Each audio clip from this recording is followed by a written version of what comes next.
A paz do Senhor, meus irmãos. Sou grato a Deus pela oportunidade que me concede de mais uma vez aqui vos falar a palavra do Senhor. Nós temos visto e ouvido muitas coisas, e muitas coisas reais, outras não, outras fake news, outras verdadeiras. Nós precisamos entender o contexto em que a nação de Israel está vivendo. Primeiro nós precisamos entender o que Deus tem com o povo de Israel, que é diferenciado de todas as outras demais nações. Primeiro nós precisamos ter a Bíblia como a nossa receita, ou a nossa bula, ou a nossa regra de fé, para que eu possa entender, para que eu não venha julgar, para que eu não seja também julgado na mesma medida. Até porque a palavra de Deus nos ensina assim. Mas quando nós olhamos para o que está acontecendo na nação de Israel, sem entender o contexto deste povo, certamente eu vou julgar uma nação na qual Deus escolheu, na qual Deus prometeu. Tudo começa com Abraão. Tudo começa com a promessa não feita por homem, não feita por um rei, não feita por um governo, não. É Deus quem prometeu a Abraão dar aquela terra. No versículo 9 do capítulo 15 do livro de Gênesis, Deus vai dizer assim: e disse-lhe, 7, meus irmãos, me perdoe, disse-lhe mais: eu sou o Senhor que te tirei de Ur dos Caldeus para dar-te a ti esta terra para a herdares. A promessa que Deus fez a Abraão, no capítulo 15 do livro de Gênesis, é que daria aquela terra os descendentes de Abraão, Isaac, Jacó, os 12 filhos, as 12 tribos. Aquela nação seria escolhida, eleita para herdar a terra que hoje pertence a Israel, ou parte dela pertence a Israel, mas outrora toda aquela terra, Cisjordânia, toda aquela terra que hoje já não é mais de Israel, o que Israel tem é uma porcentagem daquilo que Deus prometeu dar. Houvera vezes, ou outrora, Israel dominava toda aquela região, mas por rebeldia, por não entrar pelos caminhos da obediência da qual Deus prometeu, também, assim como Deus dá, Deus exige alguma coisa. Não pensa, porque Deus é bom, Ele não exige alguma coisa de nós, nós vamos estar fadados ao fracasso. Quando Deus promete a Abraão e os seus descendentes, mais para frente Ele vai dizer: se vocês forem fiéis, se vocês guardarem o meu mandamento, se vocês seguirem aquilo que eu estou falando, ninguém vai tirar vocês daí. Eu vou abençoá-los. Essa terra mana leite e mel. Essa terra é abençoada. Eu vou ser o teu Deus. Vocês vão ser o meu povo. Mas precisa de regras, precisa de conceitos, precisa de lealdade do homem para com Deus, porque Deus sempre vai ser fiel. A Bíblia vai nos dizer no Novo Testamento que, ainda que sejamos infiéis, Jesus continua fiel, pois Ele não pode ser infiel. É contra a característica de Deus, de Jesus, do Espírito Santo. Então, por mais que o homem erra, Deus vai continuar sendo fiel. Mas só que tem um problema: todo pai corrige o filho, e a nação de Israel saiu do centro da vontade de Deus e começou a adorar a outros deuses. Então começa o cativeiro do Egito. Ele fica cativo por 430 anos. Ele sai com toda a riqueza, porque sai muito rico do Egito.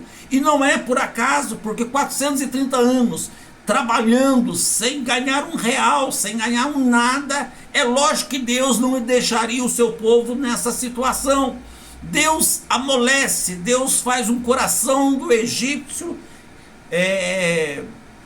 voluntário para dar a eles ouro, muitas peças, para que saiam ricos do Egito, como Deus prometera, e isto aconteceu. Prometeu a Abraão há 400 anos ou 430 anos atrás, ou até mais, para que isso acontecesse. Pois bem, o povo do Egito sai muito rico. O povo de Israel sai do Egito muito rico. Vai entrar, vai caminhar pelo deserto. Deus vai dar agora o decálogo, ou os 10 mandamentos para o povo, e nisso há uma regra a ser seguida: não matarás, não furtarás, não darás falso testemunho. Todos os 10 mandamentos que a Bíblia nos contém, que nós até hoje precisamos fazer, Jesus vai resumi-los em 2: amarás o Senhor teu Deus sobre todas as coisas, e o teu próximo como a ti mesmo. Se resume os 10 mandamentos. Mas o que Deus está querendo nos dizer, o que nós precisamos entender para que não venhamos julgar, como ontem eu ouvi, pelo menos no noticiário, o nosso presidente Lula falando, manchando a imagem de Israel, dizendo que ele é tão terrorista quanto o Hamas. Falou sem noção, falou do que não entende, falou daquilo que não sabe. Para nós entendermos o que o povo de Israel, o que a nação de Israel representa para Deus, nós precisamos ter base bíblica, não histórica somente. Se eu olhar para o lado histórico, e muitos vão julgar Israel, mas não sabem que por trás dessa história é um Deus que sempre protegeu o povo de Israel. Em toda a narrativa bíblica, em todo o mundo, em toda a história do mundo, nunca uma nação resistiu a tantas perseguições quanto o povo de Israel. Ele fica cativo 430 anos no Egito, sai, conquista a terra de Canaã, conquista todos os seus inimigos, todos os seus territórios, que hoje faz parte da Cisjordânia, do Iraque e daquela região toda, da faixa de Gaza, que também pertencia a Israel. Toda aquela geografia pertencia a Israel. Os assírios vêm, toma o povo de Israel, porque se rebela contra Deus, e Deus entrega na mão dos assírios. Mas os assírios já não existem mais, como os egípcios daquela época não existem mais. Babilônia depois vai tomar o povo de Israel como cativo, sobre o reinado de Nabucodonosor, mas também Babilônia não existe mais. Os medos e os persas governam sobre Israel, e sobre o reinado de Ciro promete ou deixa, Deus usa para que volte o povo de Israel para sua terra e reconstrói o templo, o segundo templo de Jerusalém. Pois bem, Esdras, Neemias vão trabalhar sobre este templo. Zorobabel vai trabalhar sobre este templo, vai reconstruir, e o povo começa de novo a seguir os preceitos de Deus, e Deus começa a abençoá-los. Só que tem um problema. Em meio a este percurso, o povo de Deus começa a rebelar-se contra Deus, volta a adorar outros deuses. Roma entra, a Grécia vai entrar, Roma vai entrar. Pois bem, eles já não existem mais também. Todo o povo que aprisionou, todo o povo que perseguiu o povo judeu já não existe mais. No ano 70, Tito vai destruir Jerusalém, ou o templo de Jerusalém. Jerusalém vai ser queimada. O povo judeu é disperso ou espalhado pelo mundo afora, como nós chamamos de diáspora. Em todo o território do mundo há judeus. Quando Tito coloca fogo e acusa os judeus, muitos judeus morreram naquela época. Depois, eles lutam para sobreviver em nações como peregrinos, muito hostilizados, muitos são discriminados por ser judeus, e muitas pessoas começam então a julgá-los por terem entregue o nosso Senhor e Salvador Jesus Cristo, quando Pilatos vai perguntar a eles quem queres que ele solte, e eles vão falar que solte Barrabás, crucifica Jesus. Então o povo começa a ter uma mentalidade que o povo judeu é culpado de tudo. Mas note bem, é por este povo que a salvação chegou até nós. Nós estamos enraizados nele, nós somos enxertados na oliveira verdadeira. A salvação vem do judeu, primeiro dos judeus, depois gregos, e nós, os gentios. Agora, depois de espalhar todo este povo, depois de sofrer, em 1932, 33 acontece a Segunda Guerra Mundial. Hitler consegue matar, com a ajuda de outros países, 6 milhões de judeus.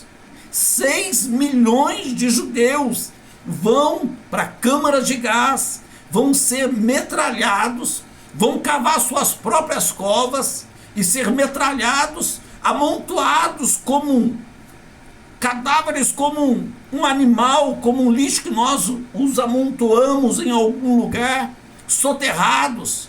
Aqueles que eram mais fortes iam trabalhar até onde podia. Aqueles mais fracos, mulheres e crianças, são torturados, mortos pelo Hitler, pela nação nazista.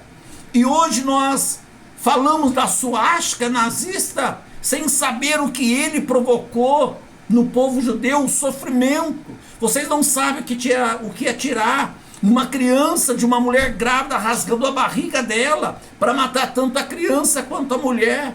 Foi isso que o povo judeu passou. Mas Deus tem uma promessa com este povo. E nós muitas vezes falamos daquilo que não entendemos, porque nós não procuramos conhecimento. O conhecimento que chega é através da mídia. A mídia nem sempre fala a verdade. A mídia vai falar aquilo que lhe apraz. A mídia vai falar aquilo que agrada. Então, infelizmente, o nosso presidente, sem noção do que fala, acusa Israel agora do mesmo terrorista que o Hamas fez contra Israel no dia 7 de outubro. Meus irmãos e amados amigos, Deus tem uma promessa com o povo de Israel. Em 1948, sobre o voto de Oswaldo Aranha, um brasileiro, o voto Minerva, a nação de Israel volta a ser uma nação, ou o povo judeu volta a ser uma nação, e começa então o povo judeu ir para Israel, tomam uma parte, porque eles querem dividir com outras, mas eles não querem. O povo de Israel vai e começa a progredir. Hoje nós temos a nação de Israel, que é muito próspera, é muito rica, o melhor exército, a melhor tecnologia, e o Hamas agora entra como terrorista. Só que Israel não pode cruzar os braços. Tem 270 e poucos reféns na mão do Hamas. E as nações não estão preocupadas com estas vidas. Qualquer governo que ama os seus liderados, qualquer governo que ama os seus súditos, qualquer governo que ama aquela nação na qual os elegeu para ser presidente, lutaria com todas as forças, com unhas e dentes, para retirar da mão do terrorista os seus compatriotas. É o que Israel está fazendo. Ah, mas ele está invadindo hospitais. Mas como vai invadir? Como não invadir se os terroristas estão escondidos lá? Como não invadir? Eu não tenho como fazer uma omelete se eu não quebrar os ovos.